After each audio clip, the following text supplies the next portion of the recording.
विद्यार्थी मित्रों, मी प्राध्यापिका डॉक्टर सविता सावंत. आज मी तुम्हाला TY BCom या वर्गातील भारतीय आणि जागतिक आर्थिक विकास या विषयातील भारतीय अर्थव्यवस्थेतील शेतीचे स्थान या विषयावर आज मार्गदर्शन करणार आहे. ते पुढील प्रमाणे. भारतीय अर्थव्यवस्थेतील शेतीचे स्थान स्पष्ट करण्यासाठी पुढील मुद्द्यांच्या आधारे आपण स्पष्टीकरण बघणार आहोत. भारतासारख्या कृषीप्रधान अर्थव्यवस्थेच्या दृष्टीने शेती व्यवसायाचे महत्त्व खूप मोठे आहे. शेती हा भारतीय अर्थव्यवस्थेचा कणा आहे. देशात नियोजन काळात औद्योगिक क्षेत्राची मोठ्या प्रमाणावर प्रगती घडून आली असली तरी शेती क्षेत्राचे महत्त्व कमी झालेले नाही. देशातील 65% आसपास काम करणाऱ्यांना रोजगार उपलब्ध करून देणारे क्षेत्र देशाच्या दृष्टीने महत्त्वाचे आहे. भारतीय अर्थव्यवस्थेच्या दृष्टीने शेती व्यवसायाचे महत्त्व पुढील मुद्द्यांच्या साहाय्याने स्पष्ट करता येईल.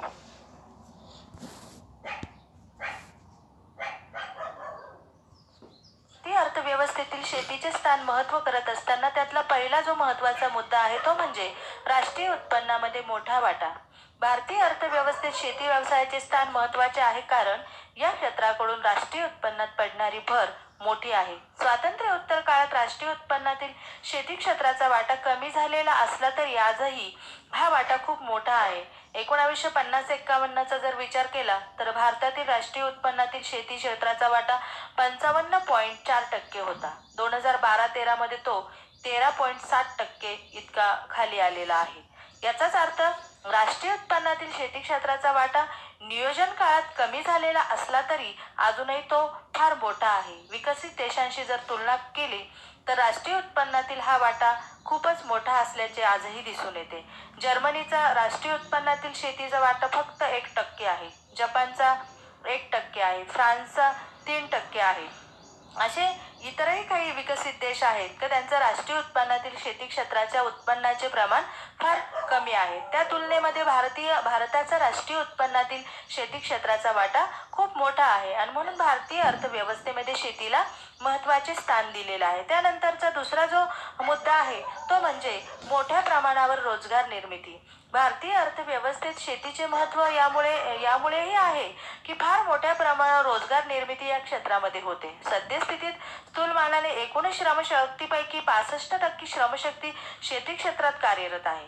एवढ्या मोठ्या श्रमशक्तीला रोजगार संधी उपलब्ध करून देणारे क्षेत्र म्हणून शेती क्षेत्र महत्त्वाचे आहे. विकसित अशा अमेरिका व इंग्लंड या देशात शेती क्षेत्रात काम करणाऱ्या लोकांचे प्रमाण 2%, 3% इतके कमी असल्याचे दिसते. तर फ्रान्समध्ये फक्त 7% आहे. ऑस्ट्रेलियामध्ये 6% आहे. इतर काही देशातील हे प्रमाण आहे.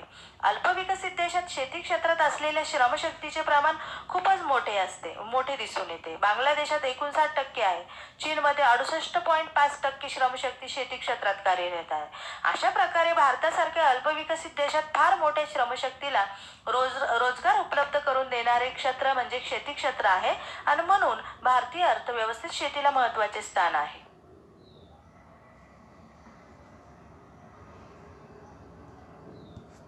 त्यानंतरचा मुद्दा आहे औद्योगिकीकरणास मदत. शेती व्यवसाय अप्रत्यक्षपणे औद्योगिक क्षेत्राच्या विकासास मदत करत असतो. उदाहरणार्थ साखर उद्योग, कापड उद्योग, ताग उद्योग यासारख्या महत्त्वपूर्ण उद्योगांना कच्चा माल उपलब्ध करून त्यांचा विकास साधण्याचं काम शेती क्षेत्र करत असते. तसेच शेतीवर अवलंबून असणाऱ्यांच्या उत्पन्नात वाढ झाल्यास त्यांच्या औद्योगिक क्षेत्रात उत्पादित होणाऱ्या वस्तू आणि सेवांची मागणी देखील वाढते आणि त्यातून औद्योगिक क्षेत्रात उत्पादन वाढीला मदत होते. शेती क्षेत्राच्या प्रगतीबरोबरच आधुनिकीकरणाच्या प्रगतीला चालना मिळते. त्यातून यंत्रे, अवजारे, खते, कीटकनाशके यांची मागणी वाढते व त्यामुळे औद्योगिक उत्पादन वाढीला गती मिळते. अशा प्रकारे शेती क्षेत्रामुळे देशातील औद्योगिकीकरणास मदत होत असते. त्यानंतरचा मुद्दा आहे सेवा क्षेत्राच्या विकासास सहाय्य. शेती व्यवसायाचे वाहतूक, दळणवळण, वित्तपुरवठा वगैरे सेवा क्षेत्रांच्या विकासास सहाय्य होते.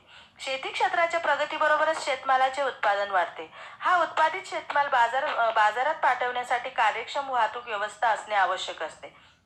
त्याचबरोबर माहितीची देवाणघेवाण करण्यासाठी दळणवळण व्यवस्थेची आवश्यकता असते. वाहतूक व दळणवळणाच्या साधनांव्यतिरिक्त वित्तपुरवठ्याची गरजांची पूर्तता आवश्यक असते. अशा प्रकारे वाहतूक, दळणवळण असेल, बँक व्यवसाय असेल, यासारख्या क्षेत्राच्या प्रगतीला देखील शेती व्यवसायाची मदत होत असते.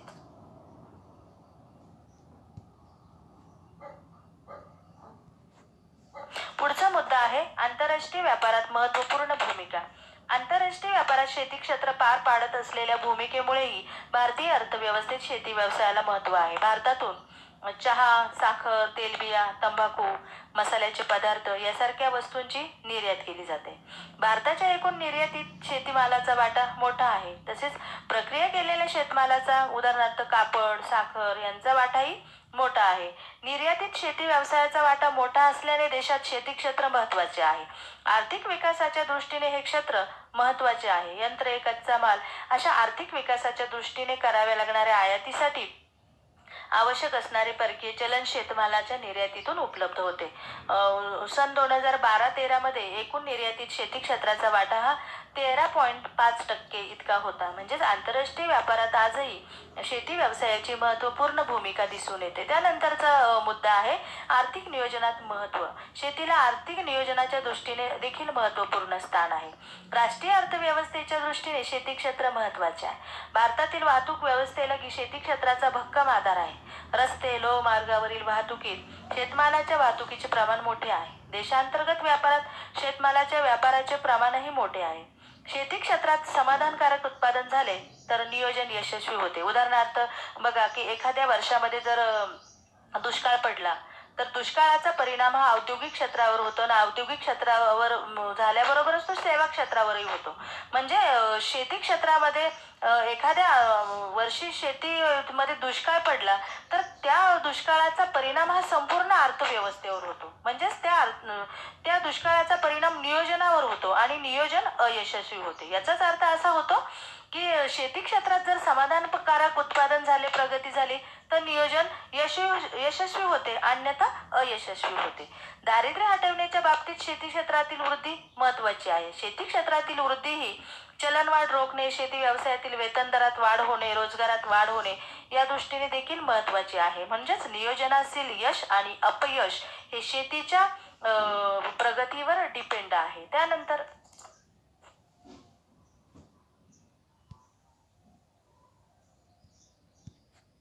त्यानंतरचा मुद्दा आहे सार्वजनिक आयव्ययात महत्त्वाचे स्थान. सार्वजनिक आयव्ययात म्हणजेच सरकारकडे जमा होणाऱ्या उत्पन्नात व सरकारी खर्चात शेती व्यवसायाचे स्थान महत्त्वाचे आहे.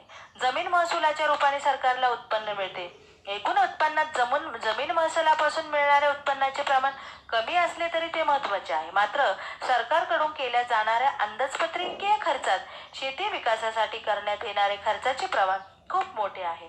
उदाहरणार्थ जलसिंचन सुविधा, साठवण व्यवस्था इत्यादीसाठी मोठ्या प्रमाणावर सरकारकडून सार्वजनिक खर्च केला जातो. म्हणूनच शेती व्यवसायाला आजही महत्त्वाचे स्थान आहे. त्यानंतर वाढत्या लोकसंख्येला अन्नधान्याचा पुरवठा. गरीब देशामध्ये व्यक्ती आपल्या उत्पन्नाचा फार मोठा हिस्सा अन्नधान्यावर खर्च करते.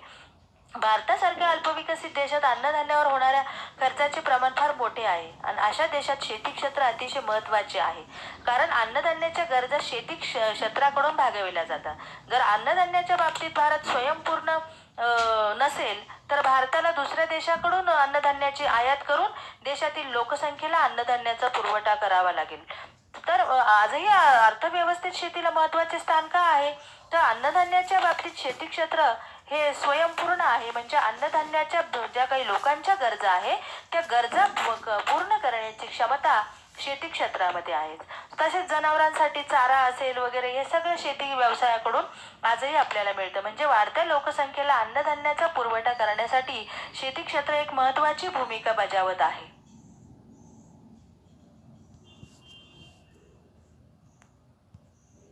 पुढचा जो मुद्दा आहे आर्थिक विकासास मदत. शेती व्यवसायाचा विकास झाल्यास त्यामुळे देशाच्या आर्थिक विकासास मदत होते.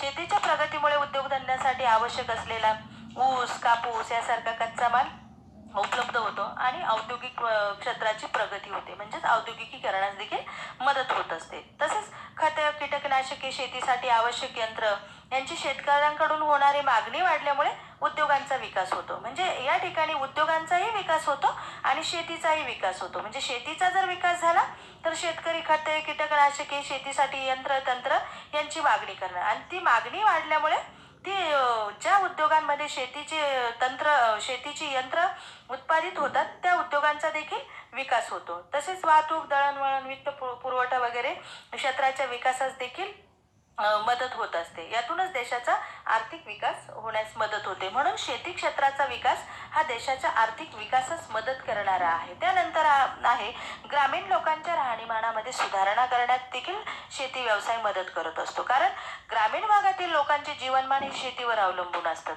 कारण ग्रामीण भागामध्ये राहणाऱ्या लोकसंख्येचे प्रमाण हे आजही जास्त दिसून येतं. ग्रामीण भागातील शेतकरी असतील, कारागीर असतील किंवा छोटे व्यावसायिक यांचे उत्पन्न हे शेतीवर अवलंबून असतं. शेतीचा विकास घडून आला, शेतीवर अवलंबून असणाऱ्यांच्या उत्पन्नात वाढ होते आणि शेतीचा विकास झाला नाही तर लोकांचे उत्पन्न घटते आणि त्यांच्या राहणीमान निकृष्ट दर्जाचे होते.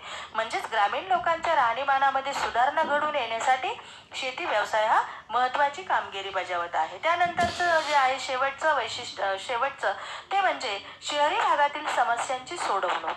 शेती क्षेत्राची प्रगती मर्यादित असल्याने ग्रामीण भागातील लोक रोजगारासाठी शहरात जातात आणि त्यामुळे तेथे लोकसंख्येची दाटी होऊन अनेक समस्या निर्माण होतात.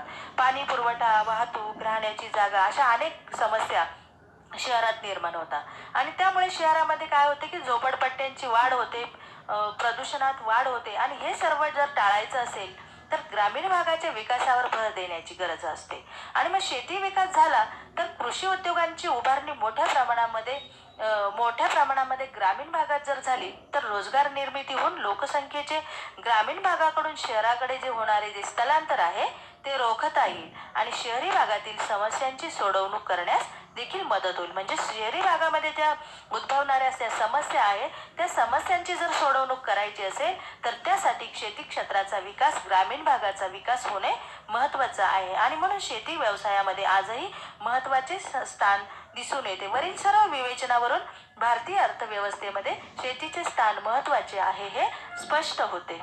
धन्यवाद.